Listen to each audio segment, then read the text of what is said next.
I'm going to start here. This is a hand-lettered sign that appeared in a mom-and-pop bakery in my old neighborhood in Brooklyn a few years ago. The store owned one of those machines that can print on plates of sugar, and kids could bring in drawings and have the store print a sugar plate for the top of their birthday cake. But unfortunately, one of the things kids liked to draw was cartoon characters. They'd like to draw the Little Mermaid, they'd like to draw Smurf, they'd like to draw Mickey Mouse.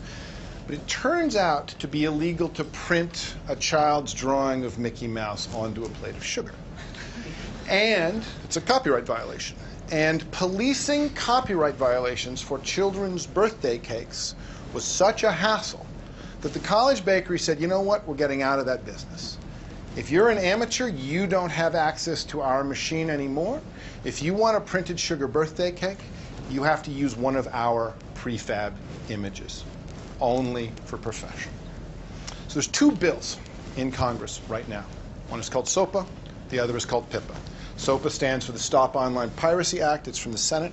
PIPA is short for Protect IP, which is itself short for Preventing Real Online Threats to Economic Creativity and Theft of Intellectual Property, because the congressional aides who name these things have a lot of time on their hands. And what SOPA and PIPA want to do is they want to do this.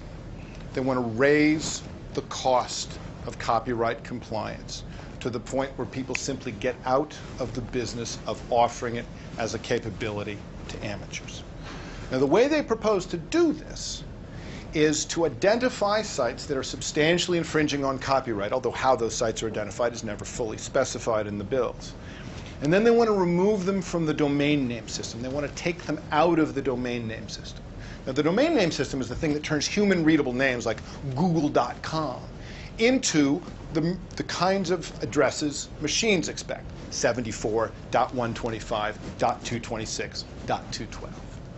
Now, the problem with this model of censorship, of identifying a site and then trying to remove it from the domain name system, is that it won't work.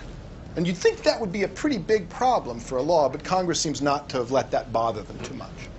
Now, the reason it won't work is that you can still type 74.125.226.212 into the browser, or you can make it a clickable link, and you'll still go to Google. So the policing layer around the problem becomes the real threat of the act. Now, to understand how Congress came to write a bill that won't accomplish its stated goals but will produce a lot of pernicious side effects, you have to understand a little bit about the backstory. And the backstory is this. SOPA and PIPA, as legislation, were drafted largely by media companies that were founded in the 20th century. The 20th century was a great time to be a media company because the thing you really had on your side was scarcity. If you were making a TV show, it didn't have to be better than all other TV shows ever made.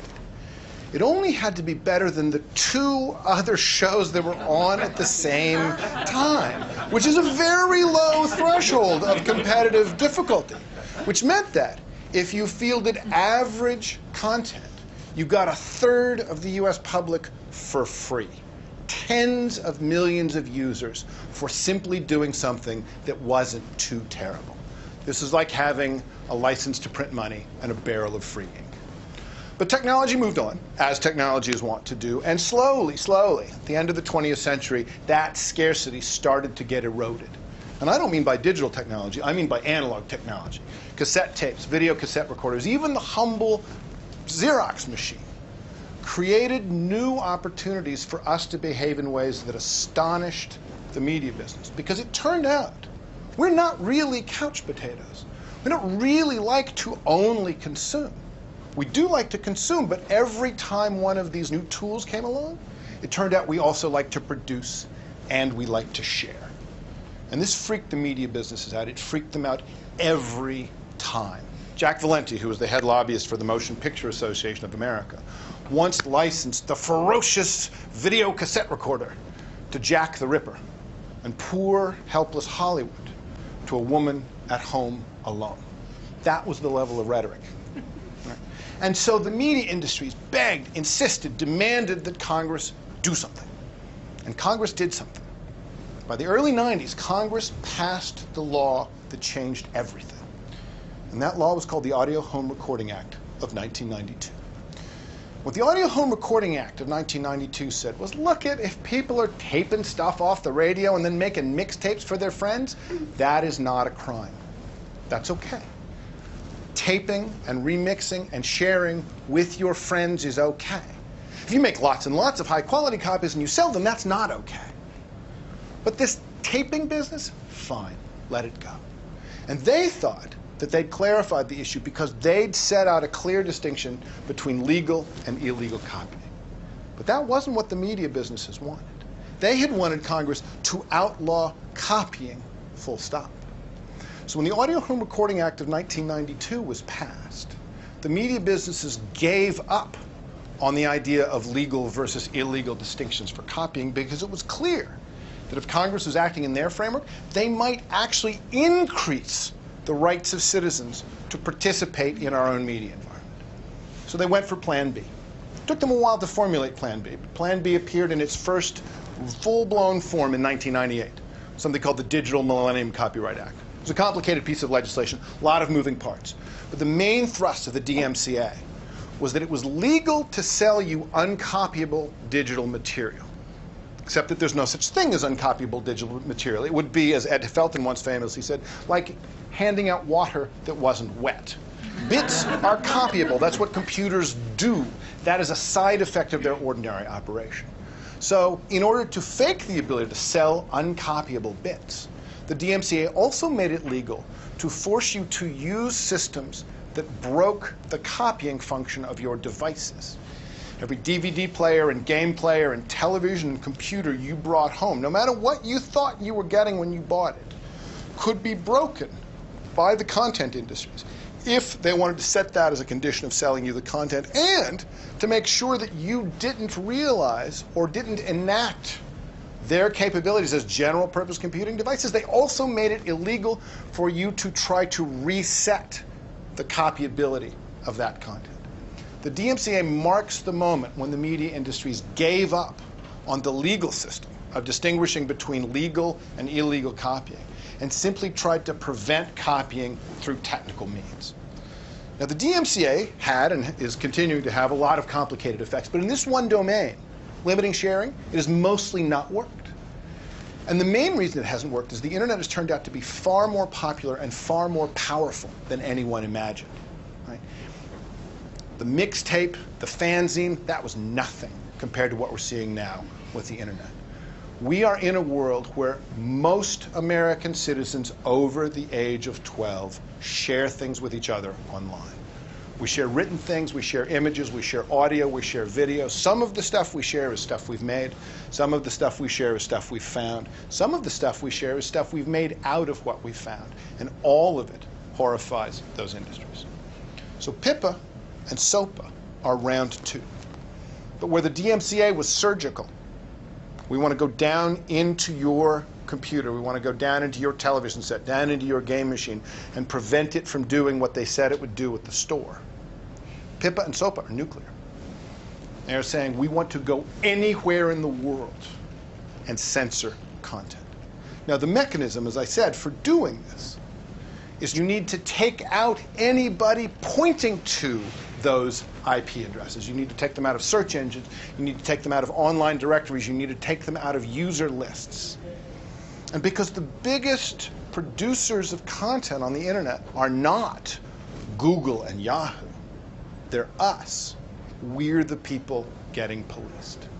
Because in the end, the real threat to the enactment of PIPA and SOPA is our ability to share things with one another. So what PIPA and SOPA risk doing is taking a centuries-old legal concept, innocent until proven guilty, and reversing it. Guilty until proven innocent. You can't share until you show us that you're not sharing something we don't like. Suddenly, the burden of proof for legal versus illegal falls affirmatively on us and on the services that might be offering us any new capabilities. And if it costs even a dime to police a user, that will crush a service with 100 million users. So this is the internet they have in mind. Imagine this sign everywhere. Except imagine it doesn't say College Bakery. Imagine it says YouTube and Facebook and Twitter. Imagine it says TED, because the comments can't be policed at any acceptable cost. The real effects of SOPA and PIPA are going to be different than the proposed effects. The threat, in fact, is this inversion of the burden of proof, where we suddenly are all treated like thieves at every moment we're given the freedom to create, to produce, or to share. And the people who provide those capabilities to us, the YouTubes and Facebooks, the Twitters and TEDs, are in the business of having to police us or being on the hook for contributory infringement. There's two things you can do to help stop this. A simple thing and a complicated thing, an easy thing and a hard thing. The simple thing, the easy thing is this. If you're an American citizen, call your representative, call your senator. Now, when you look at the people who've co-signed on the SOPA bill, people who've co-signed on PIPA, what you see is that they have cumulatively received millions and millions of dollars from the traditional media industries. You don't have millions and millions of dollars. But you can call your representatives, and you can remind them that you vote, and you can ask not to be treated like a thief, and you could suggest that you would prefer that the internet not be broken. And if you're not an American citizen, you can contact American citizens that you know and encourage them to do the same. Because this seems like a national issue, but it is not. These industries will not be content with breaking our internet. If they break it, they will break it for everybody. That's the easy thing. That's the simple thing. The hard thing is this. Get ready, because more is coming. SOPA is simply a reversion of COICA, which was proposed last year, which did not pass. And all of this goes back to the failure of the DMCA to disallow sharing as a technical means. And the DMCA goes back to the Audio Home Recording Act, which horrified those industries. Because the whole business of actually suggesting that someone is breaking the law and then gathering evidence and proving that, that turns out to be really inconvenient, right? We'd prefer not to do that, says the content industry. And what they want is not to have to do that. They don't want legal distinctions between legal and illegal sharing. They just want the sharing to go away. PIPA and SOPA are not oddities. They're not anomalies. They're not events. They're the next turn of this particular screw, which has been going on 20 years now. And if we defeat these, as I hope we do, more is coming.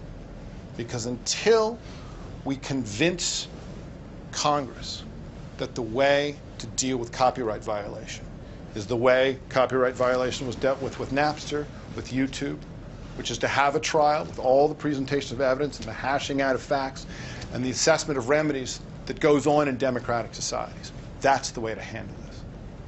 In the meantime, the hard thing to do is to be ready, because that's the real message of PIPA and SOPA.